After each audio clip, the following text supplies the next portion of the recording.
Hello, this is Al Womac. I'm going to be a presenter of some UT research in conjunction with Dr. Larry Steckel. And what we would like to present are some limitations that we've been noting with respect to spray penetration in foliage. The objectives are to characterize that spray penetration, and we're going to be doing that in a heavy stand of Palmer amaranth. And it's a 2-year study, and we're not doing this in small plot work. It's actually using a fairly large self-propelled sprayer with a variety of nozzle tips and drop size classifications, and more importantly, we're using various tips with pulse width modulation. We're monitoring the wind. We're measuring the herbicide that reaches the leaves up and down the plant. And we're doing that with some fairly sophisticated chemistry.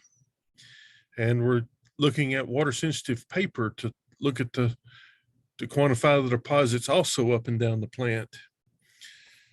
Again, trying to identify the current limits to spray penetration. And what you'll see is that the best spray tips somewhat depends on the wind level, and that the mid-height deposits are going to be sometimes less, substantially less than the top deposits.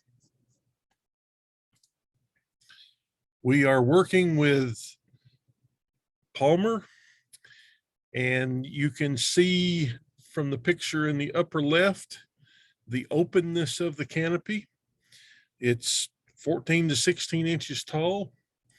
So it's, as Palmer as a weed would go, is fairly mature, but as a canopy, it's still fairly open. So keep that in mind as you see the reduced deposits down in the foliage. Herbicide that we're using is Liberty, and we're actually looking at a couple of rates, but we have adjusted those rates to make year-to-year comparisons. Leaves are collected at 2 different heights, and we collected those as leaf discs that we washed in order to take that rinsate and run that through the HPLC. And those graphs are just some of the details of that lab method for tracing the chemistry of the Liberty. We've also used the water sensitive paper. We scan those images into a computer and basically have determined drop sizes and coverage and droplet density. And some examples are there on the right for the year 1 test. And as I mentioned, we're using a real sprayer. This is a case. It's a 3240 with a 100-foot boom. We're trying to operate at what would be representative of a typical applicator. We're doing that at 15 miles an hour, 10 gallons per acre. And the sprayer is equipped with a capstan AIM Command Pro, which is pulse width modulation.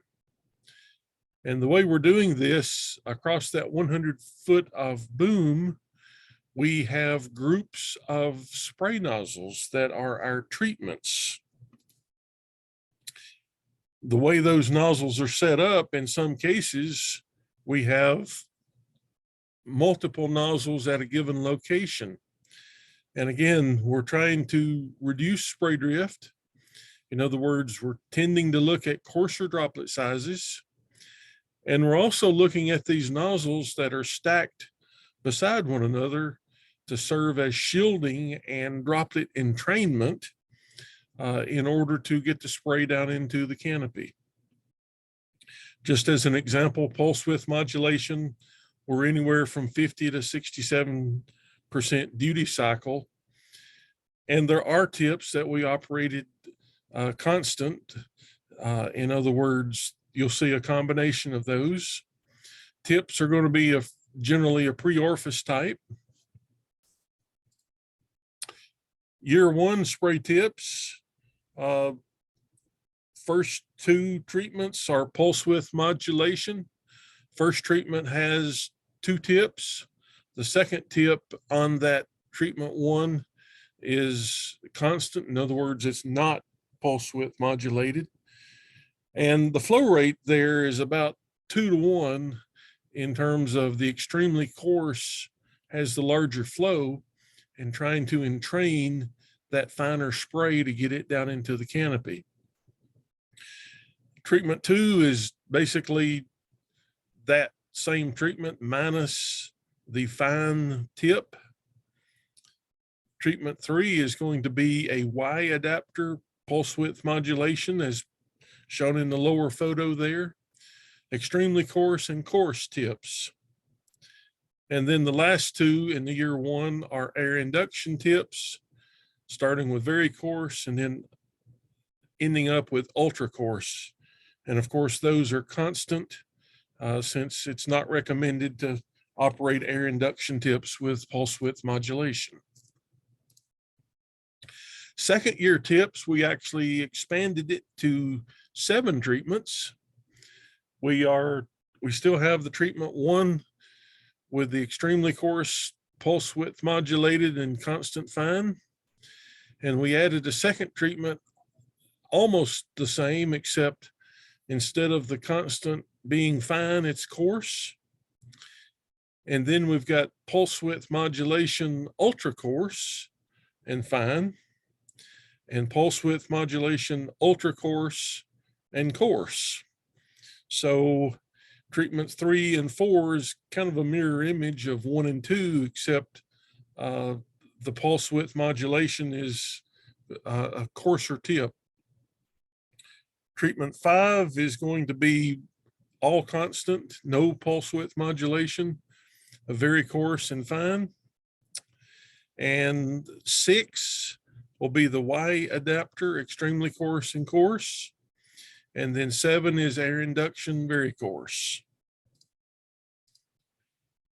Year one, and in the title there, you'll notice we make a distinction here.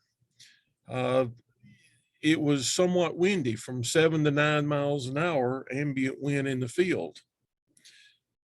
Under those conditions, you'll notice that the tip that put the most glufosinate ammonium on the leaves was the treatment 1, which had the pulse width modulation. And in the top of the canopy, it was significantly higher than the other treatments. And you'll then notice a substantial reduction on the leaves in the middle of the canopy, about half the level in the top.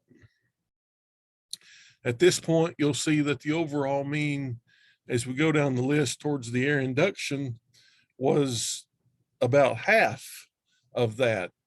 And we attribute that to the wind. And so this shielding using these 2 tips does seem to work.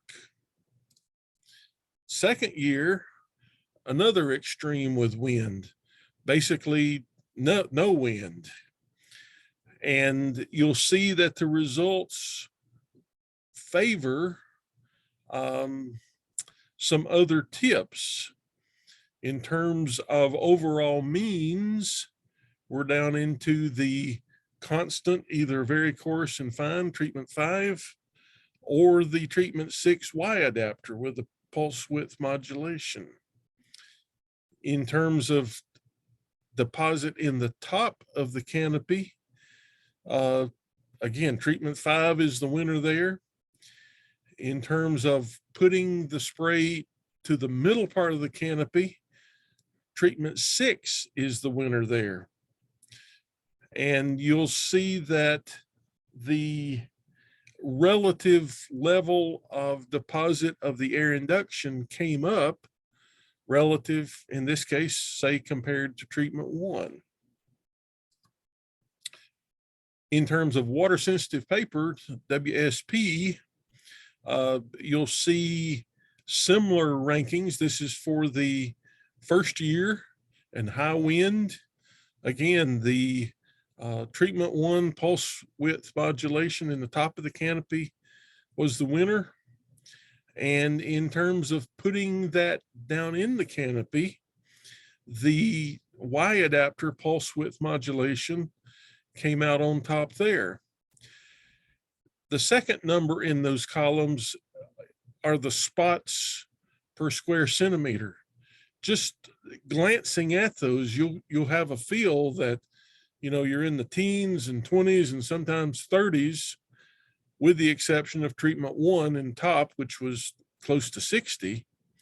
But you'll see how low those are relative to the spots per centimeter when there's no wind. You'll see that those numbers are in the 70s and so forth when there's no wind. In terms of top canopy winner, when there's no wind, the pulse width modulated treatment number 4 came out in top there with respectable numbers of all treatments producing coverage there.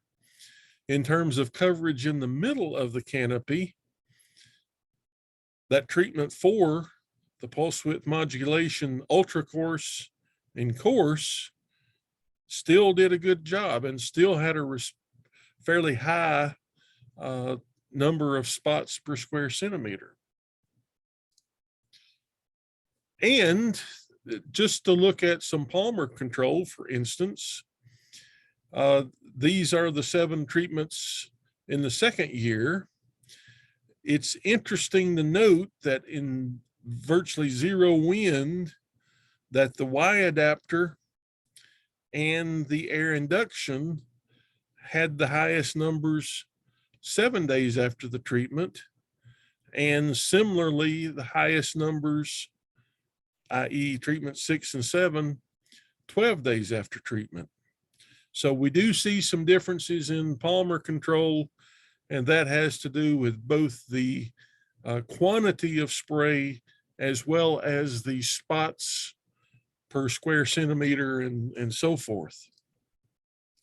So in conclusion, when we had relatively high wind, the pulse width modulation with extremely coarse tip did a good job of shielding the fine tip and improved glufosinate ammonium deposits, including penetration into the middle part of the canopy.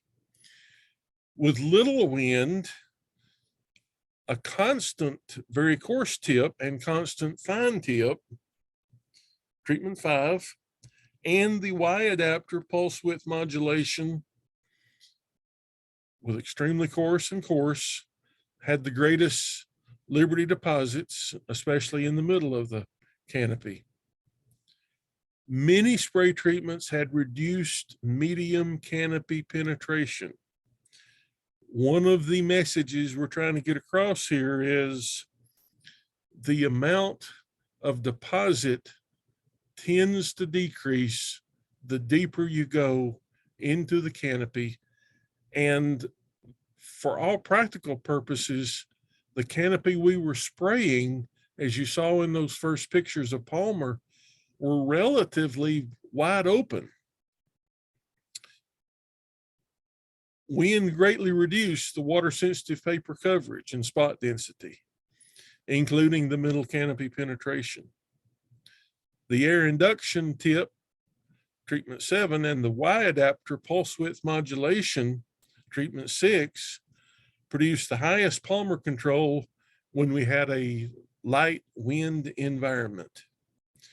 So no one tip performed the best under all conditions or with all measures of that spray. And so it just goes to show that we have a ways to go in terms of being able to adjust that spray and to be able to best maximize putting that spray in the middle part of the canopy, especially when we've got variable wind conditions. If you have questions or if you didn't understand something, feel free to give me a shout. That email there is good to use. That phone number is my the general office number in the Biosystems Engineering. Happy to respond or try to address any questions that you may have. Larry and I appreciate you sitting through this and hope to see you in Milan. Thank you.